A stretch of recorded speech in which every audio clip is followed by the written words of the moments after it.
The Girl Who Wrote Letters to the Stars. Chapter 1. The beginning of the letters. In a small town, nestled among rolling hills and whispering woods, there lived a girl named Lila. She was a dreamer with an imagination that soared higher than the tallest trees, while other children spent their time playing games or gossiping. Lila often found herself staring up at the vast expanse of the sky, fascinated by the twinkling stars that scattered across the night. To her, the stars weren't just distant lights, they were silent companions, whispering secrets to her in the quiet hours of the evening. One night, as the world around her fell asleep, Lila found herself sitting on the porch of her little house. Her mind wandered, as it often did, to the idea that maybe, just maybe, the stars could hear her if she spoke to them. They were so far away, yet so bright. Surely they could feel her longing, her hopes and her fears. She grabbed a piece of paper and a pen and wrote her first letter to the stars. "Dear stars," she wrote, "I don't know if you can hear me, but I wanted to tell you about my day. It wasn't the best. Sometimes I feel like nobody understands me. But you, I think you understand. You've seen everything. I hope you hear me, and maybe, just maybe, you'll send me a sign. Love, Lila." She folded the letter carefully and placed it under her pillow. As she drifted off to sleep, she felt a strange sense of peace, as if somehow the stars had heard her. Chapter 2. The stars respond. The next evening, Lila returned to her usual spot on the porch. She had almost forgotten about the letter she had written the night before. As she looked up at the sky, something strange happened. A shooting star streaked across the horizon, leaving a trail of light in its wake. Lila's heart raced. It was just a coincidence, she thought. But deep down, she wondered, could it be a sign from the stars? She ran inside, grabbed a piece of paper and wrote another letter. "Dear stars," she wrote, "I saw a shooting star tonight. Was that you? I don't know if I'm just imagining things, but I feel like you're listening. Thank you. I don't know why, but thank you. Love, Lila." The next morning, when she went outside to fetch the mail, she found something odd. Tucked into the pile of letters from the postman was a small, crumpled piece of paper. It had no return address, and the handwriting was unfamiliar. She opened it, and to her surprise, it read, "You are not alone. We hear you." Lila's breath caught in her throat. Who had sent this?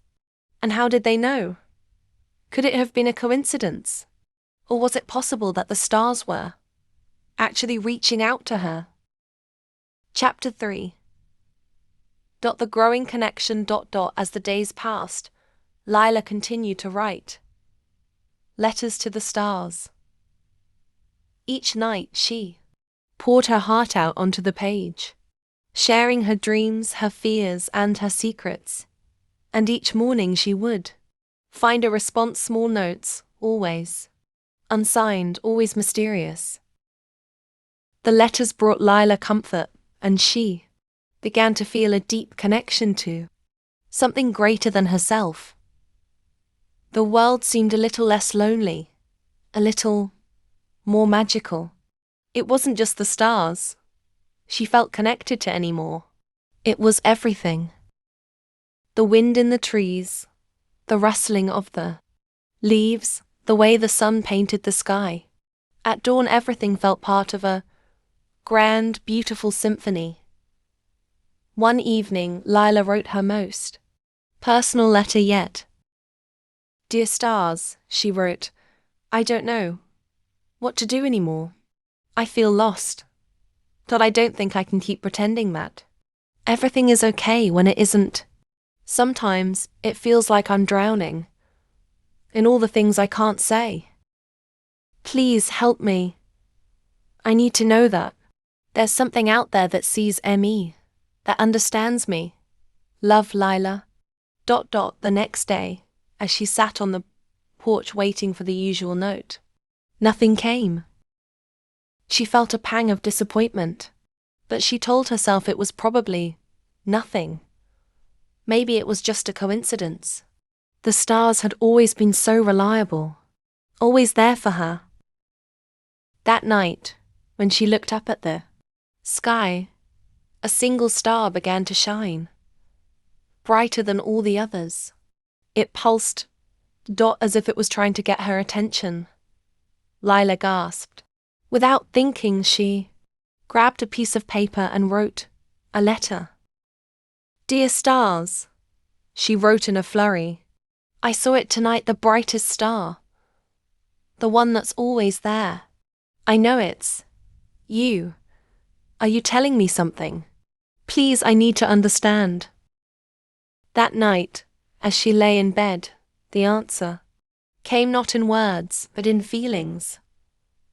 A warmth spread through her chest, and she knew, without a doubt, that the stars were with her. They had always been with her, guiding her through the darkness. Chapter 4. A new purpose. ... As time went on, Lila's letters became less about seeking answers and more about expressing gratitude. She no longer felt like she was reaching for something distant and unattainable. Instead, she felt as if the stars were her companions, her confidants, and ... with each letter she grew stronger, more confident. One evening, Lila sat on the porch, gazing at the stars as she wrote. "Dear stars," she wrote, "I think I understand now. You've been there ... all along, in the moments of quiet and stillness. I don't need to search for something outside of me. The answers are here, within me, in the way I listen to the world around me. I'm learning to trust that I'm never truly alone. Thank you for showing me the way. Love, Lila." That night, something incredible happened. A meteor shower lit up the sky, each meteor trailing across the old heavens like a wish granted. Lila watched in awe, feeling a sense of peace and contentment she had never known before. She knew that her journey wasn't over. There would always be new questions, new dreams, new challenges. But the stars had shown her that the most important thing was to keep reaching toward them and toward herself. Chapter 5. The legacy of the letters. ... Years passed, and Lila grew older. She moved away from the small town, went to college, and began a new chapter of her life. But the letters never stopped, even as she became busy with her studies and the demands of adulthood. Lila continued to write to the stars. Sometimes her letters were long and filled with all her hopes and worries. Other times they were short notes of gratitude written in the quiet moments before bed. Eventually, Lila became a writer. Her work filled with themes of connection, wonder, and the infinite possibilities of the universe. Her letters to the stars had taught her that the answers were never as far away as she had once believed. She had learned to listen to the world, to the people around her, and most importantly, to herself. And so, Lila continued to write her letters, not because she needed the answers, but because writing was her way of keeping the connection alive. Every letter, every word was a reminder that she was part of something far greater than she could ever fully understand. The stars had never stopped listening, and neither had she. The end.